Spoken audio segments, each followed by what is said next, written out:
country rap tune. Yeah. I had worked on Being Bobby Brown, and Katie Trobes, who was our production coordinator on Being Bobby Brown, I had left Being Bobby Brown, went over to the Atlanta Ballet, and I was looking for a job. And I hit Katie Trobes, who had worked on Being Bobby Brown, and told her I was looking for a job. And she got me hired as an office PA on Medea's family reunion. Keep in mind, when I go over there to be an office PA on Medea's family reunion, they had just wrapped Diary of a Mad Black Woman, which means Tyler had not even had a movie out in the world yet. The only thing he had going on that had been going on was the plays. Yeah. He was big from the plays. So while we were filming Being Bobby Brown, they were filming Diary of a Mad Black Woman. And so I left, went over to the Atlanta Ballet, worked over there for a little while. While I was over there, we did Equimini, the Outcast Ballet. And then I went over, I called Katie. She the way she described Tyler, because she's an older white lady, so she ain't been watching the plays. You know what I'm saying? All she knows is I just wrapped this movie with him. He getting ready to do another movie. So when she described where I was going to be working, where this job opportunity was, where she needed me to fill out the paper, she never even said his name. She says this young black man, I just wrapped one show with him. Because in the movie business, whether it's a TV show, a movie, or whatever, we call it all a show, right? Yeah. So if people who actually work set, they'll say a show. So she was like, I just wrapped this one show with him, and we get ready to do another show. I need another office PA over here if you want to come over here and do that. Damn. And I was like, yeah, no, that's cool. At that point, I just need a job, any job.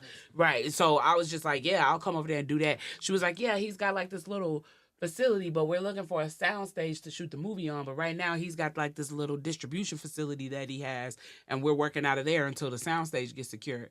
So I'm like, oh, okay. Pull up to the building, Tyler Perry on the outside. I'm like, oh, me. Like, no idea where I was even headed to. But, I'm black, so I've been watching the plays. Of course, I know who Tyler is. He beasting in the black community. So I ended up being the office PA. But I worked so hard, and I went so above and beyond and did so much extra stuff that Roger Bob, shouts out to Roger Bob. Roger Bob was the first AD over there at the time. Roger Bob had them bump my credit to make me have me listed as the production secretary, which is above an office PA. So if you actually go on IMDb and look at my credit on Medea's family reunion, it says production secretary. But yeah, I wrapped that show. And I was actually starting House of Pain with them. I got through prep of House of Pain when he was just shooting 100 episodes himself. But I was pregnant with my son at the time, who's now 18. I was pregnant with my son at the time, and they put me on bed rest, so I had to leave House of Pain. And I stayed gone for a while. How old were you when you had your son? I was 30. Wow. So I was 29 when I got pregnant. I was 30. And he's a little miracle baby. He wasn't even supposed to make it here. Man. And yeah, I got diagnosed with cervical cancer while I was pregnant with him. Oh my goodness. So I had to carry him with the cervical cancer. And they couldn't treat me because I was pregnant. So the first doctor that I went to told me that he tried to talk me into having a ethical, legal, medical abortion. Because he was like, all the hormones he was like, all the hormones that you're producing during this pregnancy is going to cause the cancer to speed up. It's going to kill both of you. And so somebody told me, like, no, it's this Jamaican doctor, this Jamaican OB named Dr. Lou that's over at Atlanta Medical that's cold. Like, people he has gotten triplets through. He's doing research now on birthing. Like, you need to go see Dr. Lou, this Jamaican doctor. And I went to go see Dr. Lou, and I told him what the first doctor said. He said, what? He was like, we're going to get you and this baby here fine. He's like, I got a perinatal specialist over at Emory. Not even Emory yet. Was it still Crawford Long Hospital? It was like Crawford Long Hospital still.